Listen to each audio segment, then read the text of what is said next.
Chez Bissou Télévision, chaîne Oyo Ekokani na yo. Vous avez na deux combos? Oui. Avant, on a na mon kilo, qui na combo. Vous avez na combo, bando ko benga combo na ngeza ki tiwara.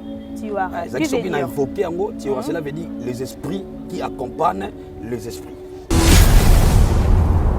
Nazaki tout le temps soki na ke na toilette, na invoquer l'esprit, au moins attend na combo na fombongo bima na poche nanga. Ma vie à battre. Bien aimé, oyebi na vie à moto. Combo ezaka na 3 dimensions.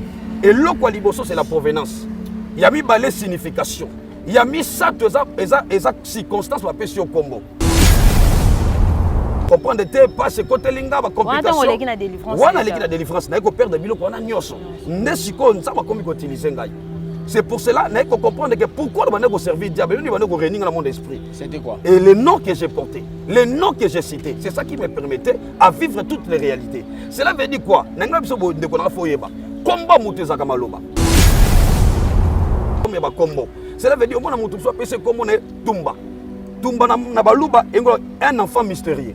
Cela veut dire moi na moko botami benga bandinga botami cordon ombilical et touraille. On remarque bana bongo na mboka baluba bana bazaka na puissance makasi. Au moins moi so bili kamfoli kamwe salama. Alors monde des ténèbres et se servaka na kombo wana pour na ko utiliser on ba tumba ba soza moi ça difficulté makasi ko bala. Baza basi mo autorité. Ça veut dire kombo wana eza munoko mboka et lui dit un fils ou une fille mystérieux mais au consenti que ça une influence na kata vinayi. Parce que là-bas qui au préalable combo ils en a 3 dimensions. Ils en a circonstance va pèser lion, ils en a signification. Na circonstance va pèser na provenance. Netinga kombo nazaki nango provenance nango utaki na monde molili. Il y avait une femme azaki kombo Renate. Fille wana zaki soki omonier. Faut au sentir le quoi courir sur. Et ba paré bele bazo kombo la pesa bana bongo mona mona mosa ata mona fille na ye mibali balanda ko kaka. Oza mosa oza séduisante. On comprend de. Or que esprit ya kombo na wana ezo financer bato. Ba combo ese belé et ça ba orgie satanique parce que elle ba ko belé ba tu bénéficier ngo mais ba bi signification ti o comme on ma passe muto avec ta famille comme ma passe au mona famille wana muta tombola muto azati soko tombolika mutu o bande o tango bani GNGD o comme na jeto ka fo kata muso pe soko teti o sa teti o ju diplôme mais tu peux pas bénéficier ngo te parce que combo on est so retenir bino. Cabinet de santé nationale puissante chez Dr Cathy Munga. Comment sœur Cathy Munga, nazali naturothérapeute, nazali kosunga bandeko bazali na bokono ndenge na ndenge au moyen de plantes naturelles. Bandeko bazana ba problème ya ba hémorroïdes interne tout comme externe, infection urinaire, prostate, azoospermie, obota ezalité, rhumatisme, nerf sciatique, gouttes, règles douloureuses, glaucome, vision floue, motupa si intense, sinusite. Awa nazana kati ya laboratoire.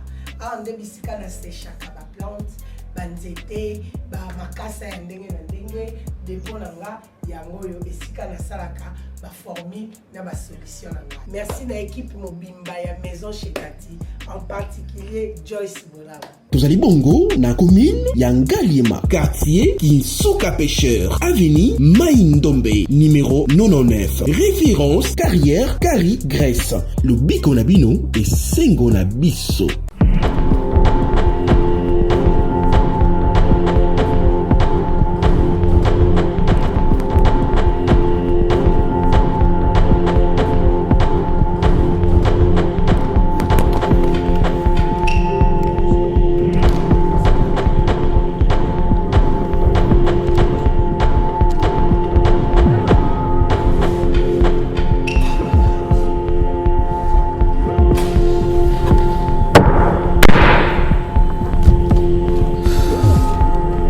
Le vrai jugement arrive. Qui plaidera ta cause? Avec mon avocat Jésus, j'ai la garantie de la victoire. Conjointement avec tous les membres du corps évangélique, Family Interest prévoit une descente à la prison de Makala ce 21 août pour présenter au justiciable le grand plaideur Jésus-Christ. L'audience est levée.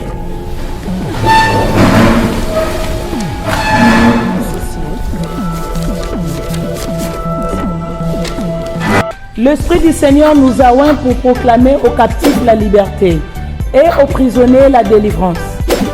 Chers frères dans le Seigneur, papa, maman, nous vous invitons tous à venir soutenir nos bien-aimés détenus de la prison Makala.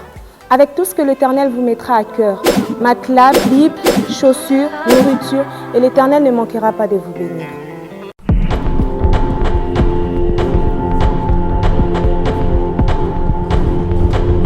Fini tous les tracas. Créer une chaîne YouTube professionnelle Nayango Okuzwa. Un logo professionnel, une page Facebook professionnelle. Monétisation. Oui, première vidéo gratuite. Na Italie, déblocage de paiement, gestion de vos chaînes YouTube, protection de vos vidéos, boostage, monétisation en RDC, prise de vue et réalisation de vos vidéos. Problème Nyons Italie site nayo, Binga Biso. Bozali abele bokota l'émission de partout na pesi bino mbote. Mbote, bala nyonso ya Chebiso TV. Oui, malamu na émission na bino réponse à nos questions. Yande ko na bino. Napesi moyini nanga mbote, moyini bonjour, moyini nanga bonsoir. Chebiso Télévision, chaîne Oyo Kokani na yo. Il est 15h57 chez nous ici à Kinshasa, la capitale de la République démocratique du Congo. Je vous dis bonjour, bonsoir, ça dépend à l'heure à laquelle vous nous suivez. Vous nous suivez partout dans le monde, vous êtes aux États-Unis, vous êtes au Canada, vous êtes en Chypre, vous êtes en France. Merci pour la confiance et la fidélité. Vous ne cessez jamais, alors jamais de nous donner sur votre chaîne, notre chaîne Chebiso Télévision, comme on dit toujours, la chaîne qui vous ressemble. Déjà plus de 122 000 abonnés, alors on vous demande de vous abonner très massivement sur votre chaîne Chebiso Télévision. C'est simple, allez là où c'est écrit en rouge, s'abonner, appuyer ou cliquer. Alors pour avoir toute notification, c'est simple, allez là où il y a la cloche, appuyez sur la cloche ou cliquez sur la cloche. Vous ne serez jamais déçus. Clin d'œil spécial à un frère, un vieux que j'aime tellement tant. Je garde son nom, hein. Merci à toi. Merci à toi, merci à toute l'équipe de Chebiso Télévision, merci à Jonathan Moukadi qui est derrière la caméra, merci beaucoup à Dinij à la réalisation, merci comme ça à Eli à l'assistance, merci comme ça à Blancy Casemiro, merci à Cheikh Moukadi, merci, c'est ce qui fait la force de Chebiso Télévision, merci à Nadej Kimana. Voilà, aujourd'hui c'est une journée tellement spéciale. Pourquoi? On reçoit pour vous un homme de Dieu qui fait parler de lui. C'est un témoignage tellement édifiant, ce témoignage. Il fait parler de lui sur son témoignage. Il était un homme à part parce qu'il servait le diable, comme ça c'est comme ça qu'on va le dire. Mais Dieu l'a appelé. Pourquoi Dieu l'a appelé? C'est très capital. Voilà, parce que son nom était un peu compliqué. C'est avec lui-même qui va nous dire c'était quoi les noms. Aujourd'hui, on va plus parler de son témoignage, mais on a un thème à développer. C'est pourquoi mon identité et mon nom me fait souffrir. On va parler ça avec le prophète Eureka, l'homme de Dieu. C'est pour la première fois que nous le recevons sur notre chaîne, chez Chebiso Télévision. Je ne suis pas seul sur le plateau. Je suis aussi avec une consoeur à moi que j'aime tant, Blessing Casemiro de la presse. Voilà, merci beaucoup à maman Minata Nongala Bile, merci comme ça, il y a Charline Nongala, et puis il y a Henri Dongala Yanzambe. Pourquoi pas je dis joyeux anniversaire, ou souhaiter joyeux anniversaire à mon grand-père, papa Nongala, donc papa Henri José. Bah, joyeux anniversaire Nayo, voilà. Bonjour Casemiro. Bonjour Brad Bumba. Bonne santé. Oui, ça va bien et vous? Ouais, très bien par la grâce de Dieu. Voilà, bonjour l'homme de Dieu. Bonjour mon frère. Bonne santé papa. Oui, je me porte bien par la grâce de Dieu. C'est pour la première fois que tu es à Chebiso Télévision. Merci beaucoup. Si vous pouvez dire un mot, on va abonner sur Chebiso Télévision. En tout cas, beaucoup plus, je salue tout le monde, partout que Bozolanda Biso, partout que vous êtes, je vous salue. C'est votre humble serviteur de Dieu, le prophète Eureka Kitoko. Vraiment, j'ai eu l'occasion ya liboso na bino ya koloba parce que nazalaki na butu nazo sambela nzambe vraiment nzamba ebisinga témoignage o sengi na pesa na bato nyonso eza vraiment édifiant et puis eko permettre bana na nzambe ba se retrouver na ba problème oyo peut-être bazo sambela bazo luka nzambe makambo ezokende liboso te parce que ça na ba cause oyo na eko témoigner lelo onga moko na vivre na kati ya vie nanga nangina bisayo ndeko ozolandanga na parcours ya vie nanga nazaki mutu oyo na bana eko servir monde des ténèbres nazaki mutu oyo kokola nanga nazaki influencé beaucoup plus dans le monde ya fétichisme. Très bien, on va parler de ça. Merci beaucoup. Na profondeur, oui. Et on allait savoir pourquoi le prophète Ereka Kitoko. Pourquoi? Le nom qu'on m'a donné, Ereka Kitoko, c'est un nom qu'on a donné par rapport après avoir qu'on s'est converti dans le Seigneur. Et mission dans Bapesa Kinga, Ereka, cela veut dire j'ai trouvé. J'ai trouvé, oui. Yango Moni Bapesa qui n'a trouvé Kitoko pour na un impact par rapport à Kombo na Bazani qu'on utilisé par rapport à na Mokili. C'est ça en fait. Si on comprend bien, donc Ozaki na deux combos. Oui. Avant on a na Mokili, qui na combo. Nazaki na combo, bando ko benga combo na ngazaki Tiwara. Tiwara. Qui veut dire invoqué en gros, Tiwara, cela veut dire les esprits qui accompagnent les esprits. Très bien, on va plus un blessing. Photo qui est en besoin de. Oui. Qui était Maître Chouara? C'est ça. Moi, Chouara est maître. Ces hommes, ils allaient donc on va parler qui en par rapport, il y a ma camarade au Sala. Très bien, on va parler de vous, les prophètes Eureka. Qui étaient les prophètes Eureka? Aujourd'hui, homme de Dieu, prophète, mais Azaki Nani, parcours Nayo. On va plus vous laisser le temps. Parlez-nous vraiment de votre parcours. En fait, na parcours témoignage, Nazaki Mutu Oyo, Nabane Kolinga Vimingi. Mettons le vie, nazaki entouré na battement bébélé. Alors na milieu ton dek évoluer, temezaki milieu moko reculer, il faudrait chercher la vie. Ndé ami mo ko soufflenga toke na maison moko boye, toke consulter ba batuya Moussa bisala mabe, ba marabout. Alors to ba mona ki longi na ba non yo pena photo utiliser yo. Ndé ba pe ba baptiser na kombo wana. Et tu avais une étoile au nganga. Oui, oui. À mon étoile, ensemble, ils allaient qui s'y couchent, c'est un peu ça pour servir mon ténèbres. Nazaki tout le temps, ceux qui na ke na toilette.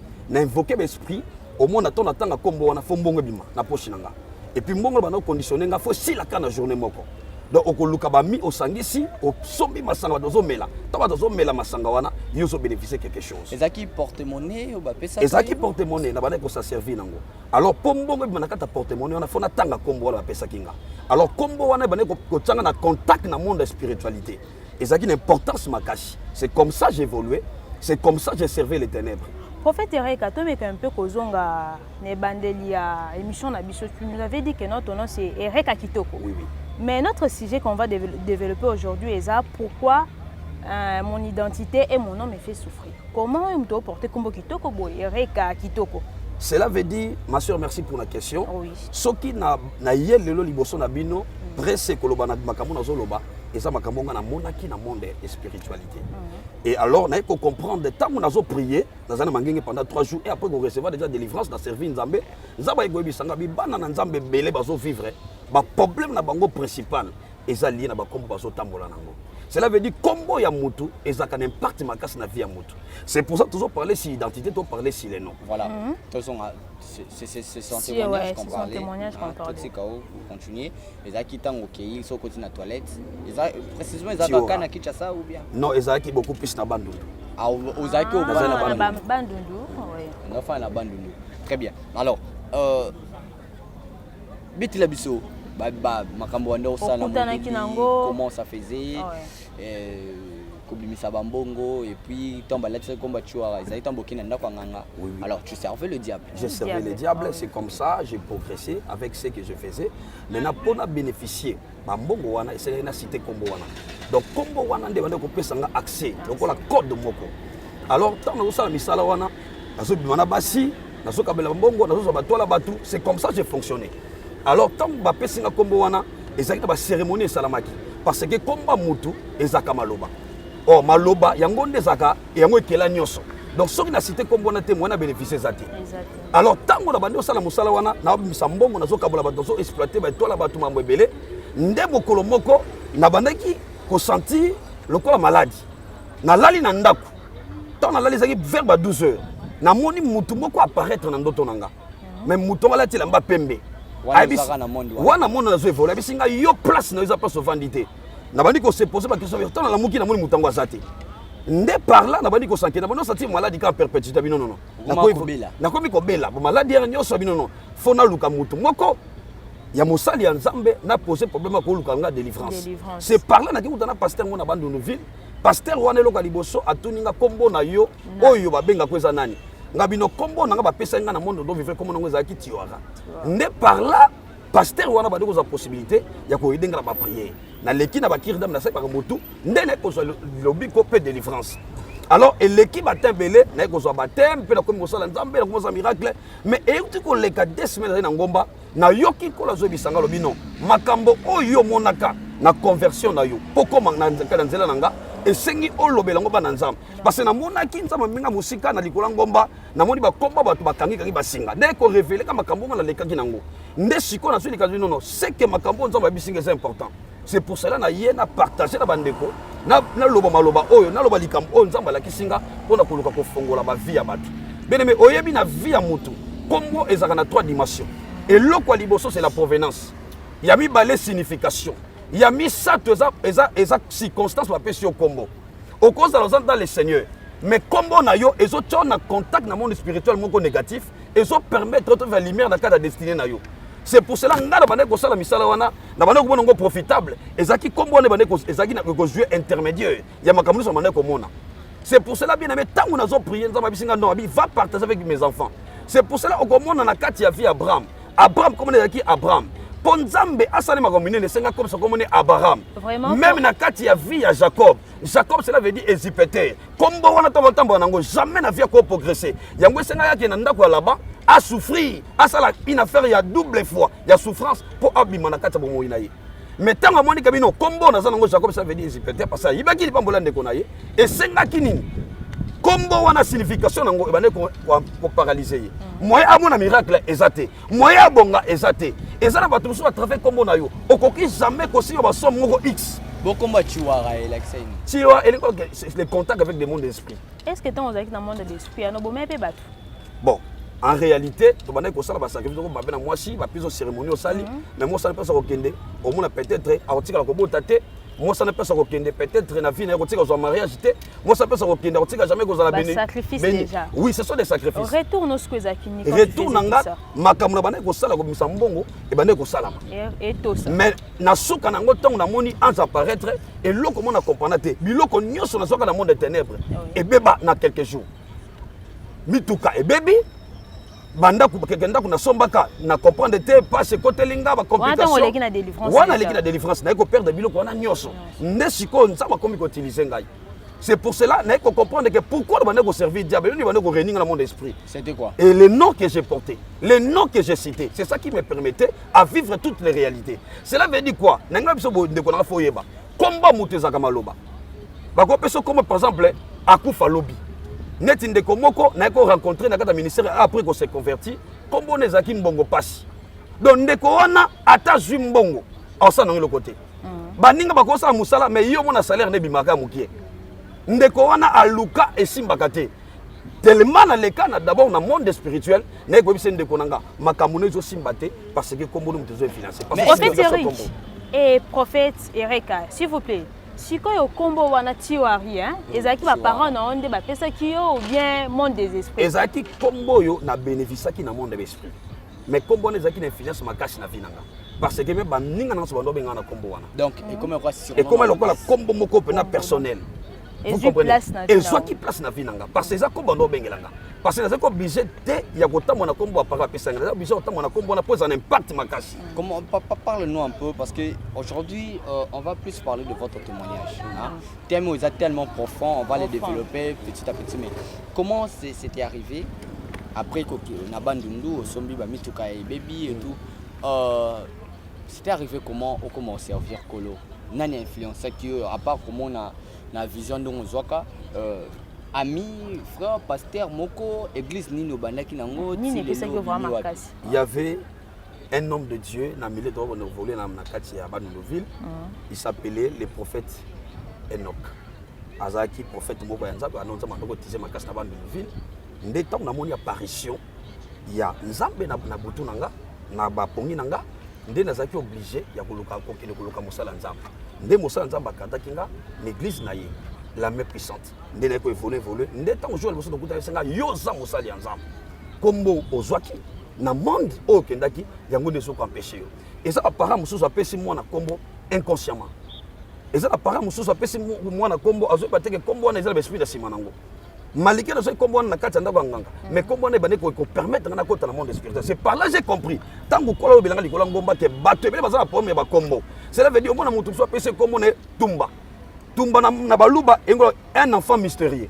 Cela veut dire moi na moko botami ba benga banzinga botami ba cordon ombilical et touraille. Au ko remarquer ba na bongo na mboka baluba bana na bazaka na puissance makasi. Au mona moi so bili kamfoli kamwe salama. Alors monde des ténèbres et se servaka na kombo wana pour na ko utiliser moi ba tumba ba soza moi soza na difficulté makasi ko bala. Basa basi mo autorité. Ça veut dire kombo wana eza munoko mboka. Et lui on dit un fils ou une fille mystérieux mais au senti que ça une finesse na kata vie na ye. Est-ce que tu comprends? Très bien. Et au comment comme mususu mutuso comment on va pesa kombo boloko. Au moins na circonstance c'est ça manini papa na ye jour bazobo maman na zobo taye papa na bango na kata prison. Ba bébé on veut que no mwana no abotami lobi ah mwana wana abotami tonga na prison. Bo pesa kombo boloko. Au ko remarquer fia mwana wana vile bono zaka ba combat. Ba ka wana c'est belé. C'est pour cela que les gens ont dit je suis en train d'écrire un livre sur le nom, sur l'identité. Et ça, il faut pas dire au sein de Poto, au Kenya, États-Unis, au Kenya, France, au Kenya, Belgique. Mais vina yo, on remarqué ma moquette de sauter. Peut-être, on comprendre que au bon délai, la délivrance est un processus. Il faut un peuple sans reverser sa frère. Au sein bon délai, on comprend ma moquette de sauter. Comme vous avez ça, peut-être, on pas Malek Nabino. Ma Malek Nabino, ville des Aguindegini. Bakane c'est belé.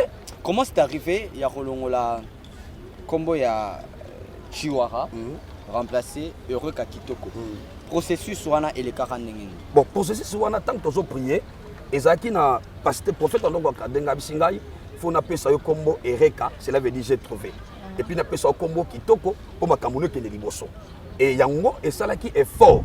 Yango et ça qui est na vinanga et après qu'on les a procédure, il y a un Kombo et Sika, il y a un miracle na vinanga, na moni makamobele fongwami.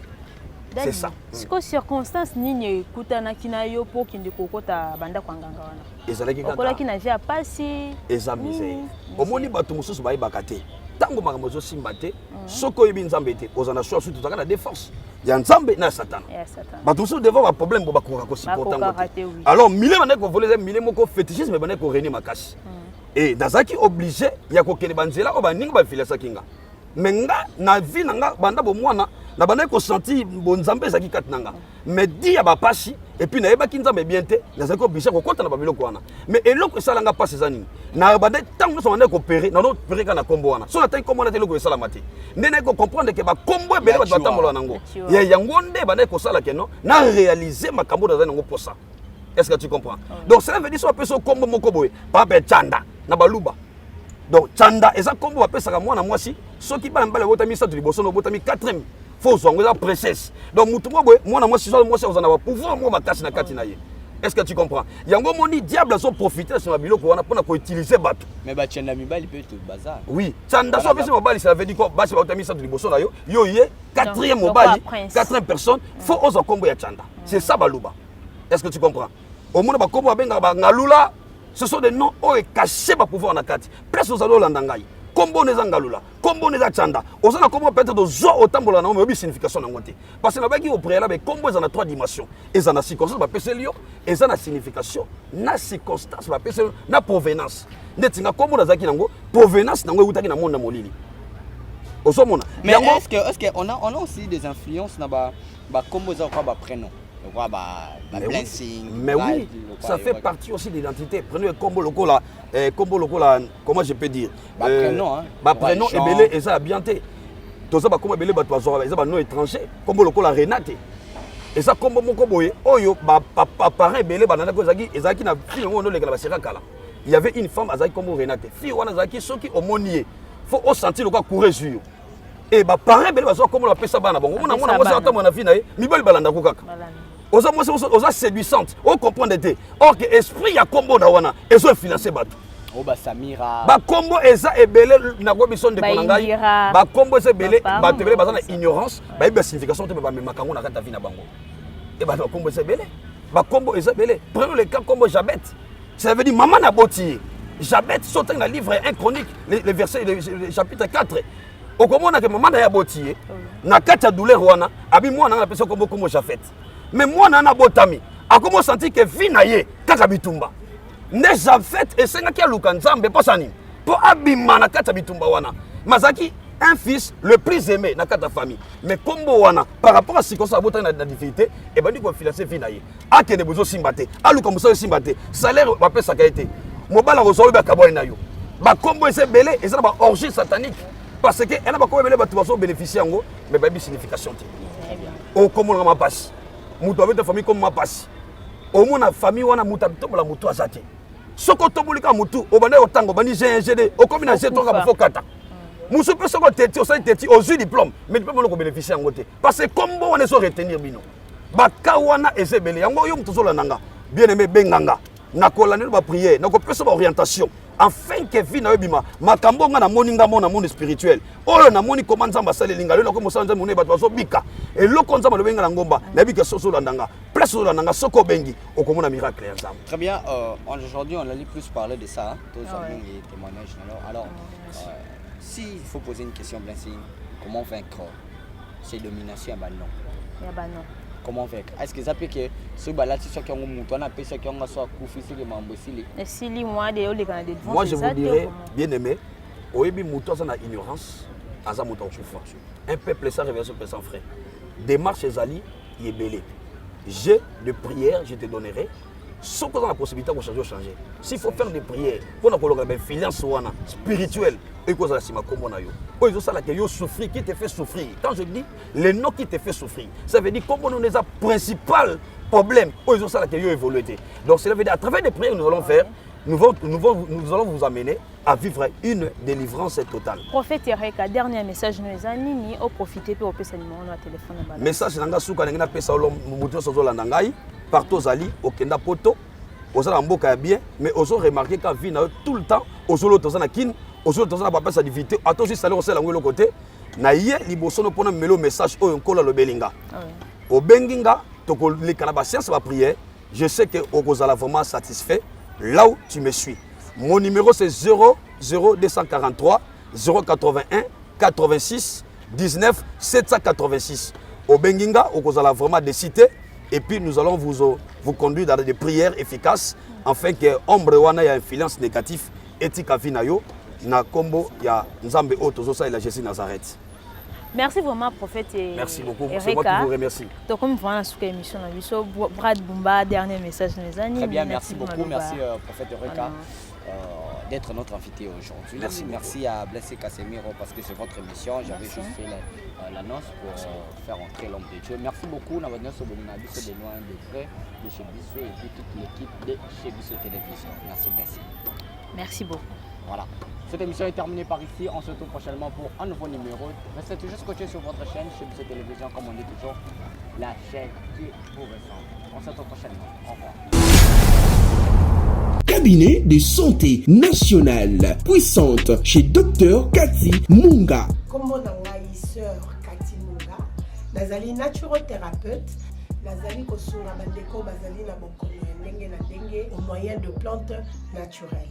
Bandeko bazana ba problème ya ba hémorroïdes interne tout comme externe, infection urinaire, prostate, azoospermie, obota ezalité, rhumatisme, nerf sciatique, gouttes, règles douloureuses, glaucome, vision floue, motopathie intense, sinusite, awa nazana kati ya laboratoire.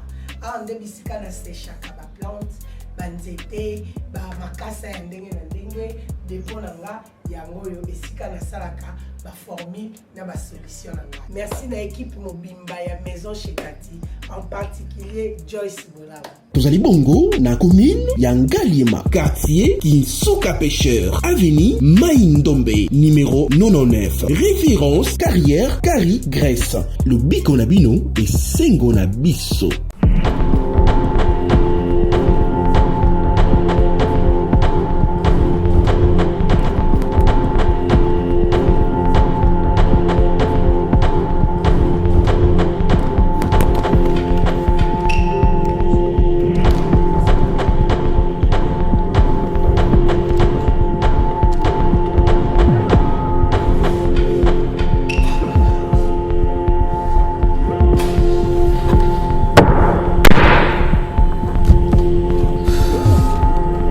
Le vrai jugement arrive. Qui plaidera ta cause? Avec mon avocat Jésus, j'ai la garantie de la victoire. Conjointement avec tous les membres du corps évangélique, Family Interest prévoit une descente à la prison de Makala ce 21 août pour présenter au justiciable le grand plaider Jésus-Christ. L'audience est levée.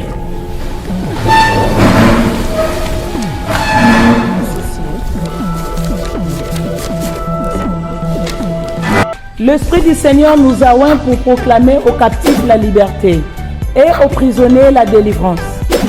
Chers frères dans le Seigneur, papa, maman, nous invitons tous à venir soutenir nos bien-aimés détenus de la prison Makala, avec tout ce que l'Éternel vous mettra à cœur. Matelas, Bible, chaussures, nourriture, et l'Éternel ne manquera pas de vous bénir.